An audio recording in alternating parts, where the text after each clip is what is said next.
Our deepest fear is not that we are inadequate. Our deepest fear is that we are powerful beyond measure. It is our light, not our darkness, that most frightens us.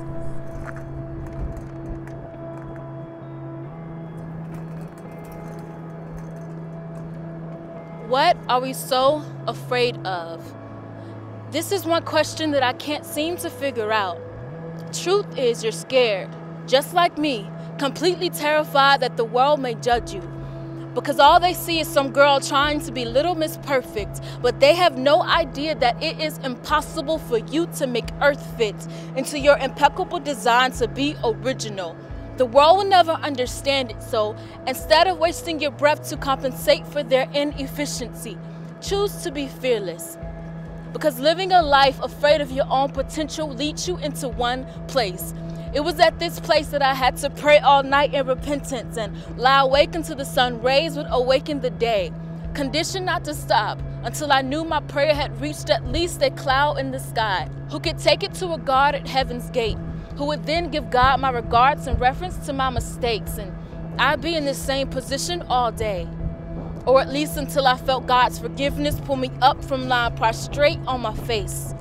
So every morning I pray that my flesh's infatuations are jealous of my admiration of His perfect nature. See, I'm not really prepared to stand at heaven's gate with a belly full of regretful sorrows as judgment awaits, and I'm not clever enough to make up a story to explain to God as to why I chose to live life in someone else's shadows, diminishing my own light and allowing my identity to fade, while completely abandoning the unique creation He designed into being.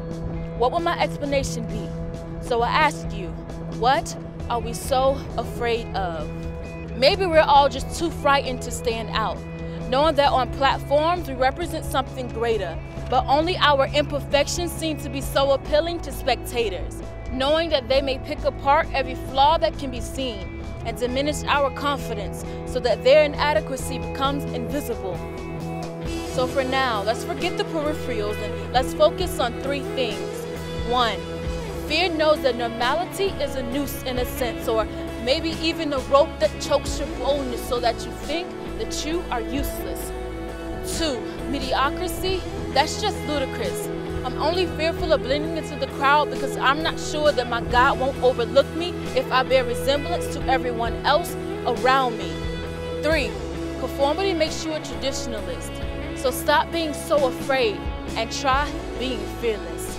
Try walking amongst creatures as if you have completely grasped the fact that you are an heir to royalty.